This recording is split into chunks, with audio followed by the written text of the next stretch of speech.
¿Ustedes me están viendo? Ok.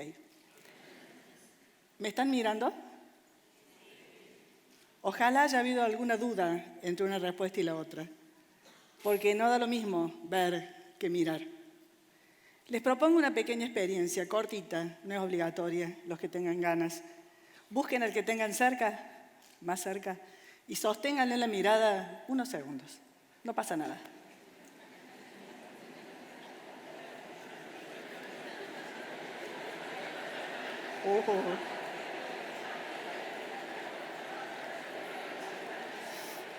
Bueno, obviamente que no les voy a preguntar si pasó algo entre ustedes, pero me muero de curiosidad. Pero tengo casi la certeza que algo pasó, porque insisto, no es lo mismo ver que mirar. Ver es cuestión del ojo, es cuestión del yo. Yo veo que aquí hay mucha gente, que hay hombres, que hay mujeres, que hay familia, que hay luces.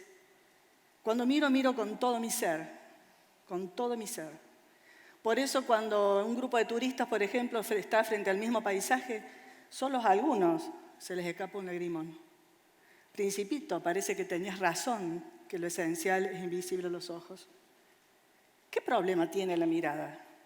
Uno, fundamental. De mi mirada, nada sé. Si alguien te pregunta, ¿por qué me miras así? ¿Y cómo te miro? No lo sé. Si voy a un espejo a buscar eso, en el espejo me encuentro con los ojos.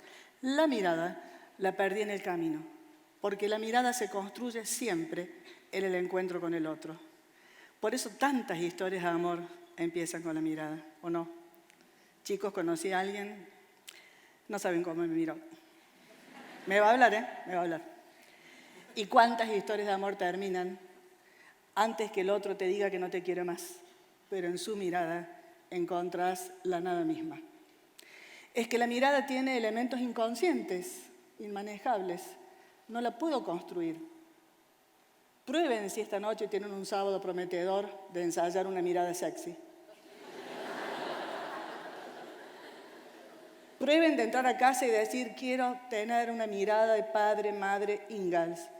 Y resulta que estoy viviendo como los Addams o como los Simpson. Prueben los docentes de hacer una mirada de pichimagüida. No sale si es que perdí la vocación docente o si es que nunca la tuve. Vivimos mirando y siendo mirados. Vivimos convocando miradas. Mírame cuando te hablo, le dice el padre enojado a su hijo. La docente al borde de un ataque de nervios, chicos, si no me miran, ¿cómo me van a atender? Un docente que intentaba sorprender a los alumnos. El día que yo fui era con un casco blanco, con luces intermitentes. Así daba matemática. Y pregunté, ¿viene siempre con casco? No, tiene pelucas de todos colores. Y yo dije, qué vocación. ¿Algún marido con plata quizás que le compra las pelucas? Son carísimas. No, pero después pensé, hace ese esfuerzo para ser mirado o visto, quizás mirado. De ahí a que sea atendido, hace falta un paso más. Hace falta proponer algo interesante. Yo fui docente, 33 años, y me pasaron cosas con la mirada.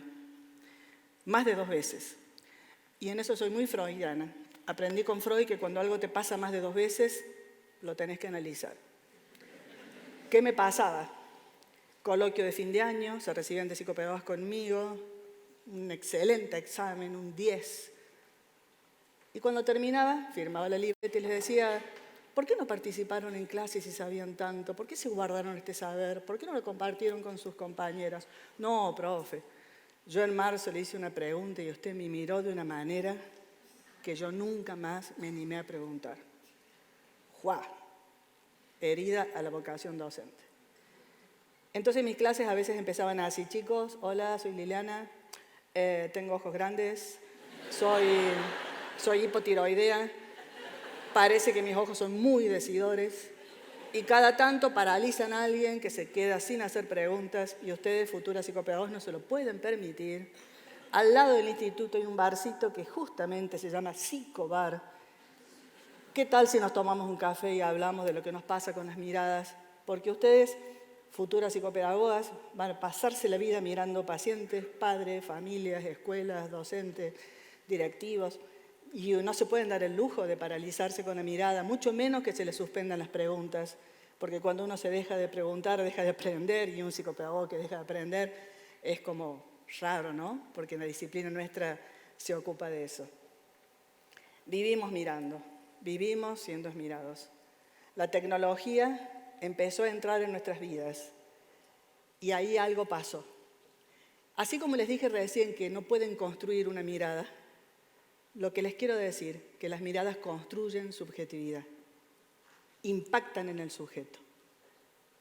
No da lo mismo que un bebé se encuentre al nacer con una mirada amorosa de mamá, que le transmite el amor por la mirada, porque si le dice te quiero, te quiero, te quiero, te quiero, el bebé no entiende nada porque no tiene un universo lingüístico ni simbólico para entender que el te quiero es el amor, la mirada lo atraviesa. ¿Qué pasará con estos bebés que se encuentran con mamás que no pueden dejar los celulares o las pantallas mientras dan de mamar? ¿Qué pasarán con estos niños que están almorzando con el sapo Pepe, con Peppa Pig, con pantallas, y no con miradas amorosas de padres que se ponen re felices cuando come toda la papilla, o padres que pueden dejar la pantalla para escuchar cómo les va en la vida, en el patio, en el aula, con los amigos? ¿Qué pasará con estas familias que han dejado hackear el diálogo y la comunicación entre ellos porque no pueden ni almorzar ni cenar sin pantallas? ¿Qué pasará con las escuelas que no se animan a romper filas? Queridos docentes, rompamos filas, si no pasan de las pantallas a las nucas de los compañeros. Los sentemos en mesas, que hagan trabajo cooperativo, que investiguen, que se miren, que se escuchen, que se conozcan, que aprendan de la diversidad, de esa diversidad que se pone en juego en cualquier mesa de trabajo, en un aula. Nuestros chicos nacieron y los estaba esperando la tecnología. Yo no me creo que nacieron nativos digitales, no hay prueba de saber que nacieron nativos digitales. Sí sé que nacieron en una sociedad que los esperaba con las pantallas desde muy chiquititos. Y los chicos de todo el mundo han querido tener lo que ven en la mano de sus padres. La tecnología es una herramienta maravillosa. Llegó para quedarse, tendremos cada vez más, pero siempre que esté usada a favor del ser humano. No siempre es así. ¿Y saben qué? No conozco ninguna herramienta tecnológica que le dé sentido a la vida. Si no, no tendríamos tantos suicidios adolescentes. El sentido de la vida se encuentra con un turismo interno, buscando adentro de uno mismo. ¿Para qué vine al mundo? ¿Qué quiero ser? ¿Qué quiero hacer? Y eso no me lo da tecnología. Es un viaje con muchas estaciones y en cada estación siempre hay un otro o unos cuantos otros. Y ojalá ahí aparezcan las coordenadas del amor, ojalá. Porque de no aparecer, el camino es hacia la soledad. Y los psiquiatras nos dicen que la mayor causa de depresión a cualquier edad es la soledad. El hombre no nació para estar solo. Lo dijo Dios, ¿no? Y en una vez se le arruinó la vida a Adán, pero bueno, dijo, no es bueno que el hombre esté solo y ahí aparecemos las Evas. Pero bueno, el sentido de la vida hay que encontrarlo adentro de uno mismo, en ese viaje que les estoy proponiendo, donde las herramientas tecnológicas no nos ayudan. Nos ayuda el otro, el encuentro con el otro, el encuentro humano con el otro.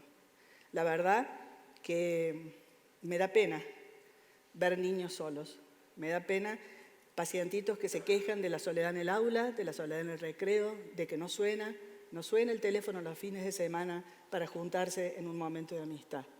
Y esa es una deuda que tenemos nosotros con la infancia y quiero compartirla con ustedes.